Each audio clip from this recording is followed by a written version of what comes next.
मागं फिरत आहे आणि फसवणूक करत आहे. आणि कालच बघितलं तर पश्चिम महाराष्ट्रामध्ये अनेक ठिकाणी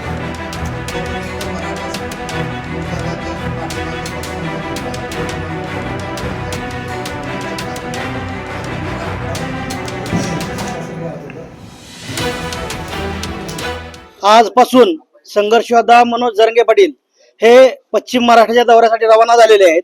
या ठिकाणी तुळजापूरमध्ये आज त्यांचा मुक्काम आहे आणि उद्या खऱ्या अर्थानं पश्चिम महाराष्ट्राचा दौरा हा पंढरपूरच्या पांडुरंगाच्या नगरीमधून चालू होत आहे.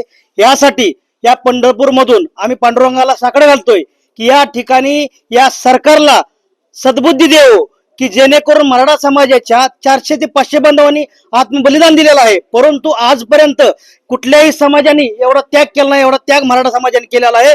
परंतु या ठिकाणी मराठा समाजाला वारंवार निराशा ही समाजाच्या हातामध्ये टाकली जाते आणि संघर्ष होता मनोज जरंगे पाटील यांना लढण्यासाठी आणि त्यांच्या शरीराची झीज होण्यासाठी हे सरकार प्रयत्न करत आहे. सरकारला माझा एवढा इशारा आहे की सरकारला या पंढरपूरच्या पांडुरंगामध्ये आम्ही प्रार्थना करतो की सरकारला सद्बुद्धी देव आणि मराठा समाजाचा प्रश्न मार्गी लागावा. अन्यथा येणाऱ्या काळामध्ये सरकारला याचे परिणाम भोगल्याशिवाय राहणार नाही. कारण या ठिकाणी आमचे दाखले दिले कोणी? यांच्याच लोकांनी, यांच्याच अधिकाऱ्यांनी. आणि दाखले रद्द कोण करतोय? ह्यांचाच अधिकारी. याचं कारण म्हणजे हे फक्त राजकीय डावपेच आहेत. आम्हाला एवढंच या ठिकाणी सांगायचंय, संघर्ष योद्धा मनोज जरंगे पाटील हा पश्चिम महाराष्ट्र दौरा करणार आहेत. हा दौरा म्हणजे या महाराष्ट्राच्या राजकारणाची उलटापालट झाल्याशिवाय राहणार नाही. भविष्य काळामध्ये ज्या जो या ठिकाणी मराठा समाजाला विरोध करेल त्याला या सत्तेतून खाली खेचण्याचं काम हा मराठा समाज नक्कीच करेल. येणाऱ्या 2029 ला जो पण कुठल्याही पक्षाचा हे असू द्या, तो या पक्षाचा आमदार असेल, खासदार असेल, तो विधिमंडळात आणि लोकसभेमध्ये दिसणार नाही. जो कोणी विरोध करेल त्याला आमचा या ठिकाणी इशारा आहे. आणि एवढंच सांगतो, लवकरात लवकर सरकारनं सातारा संस्थेचं गॅजेटर असेल या ठिकाणी मंजूर करावं आणि मराठा समाजात जेवढ्या काही प्रलंबित मागण्या आहेत त्या लवकरात लवकर मान्य कराव्यात. अन्यथा तुम्हाला याचे परिणाम भोगावे लागतील.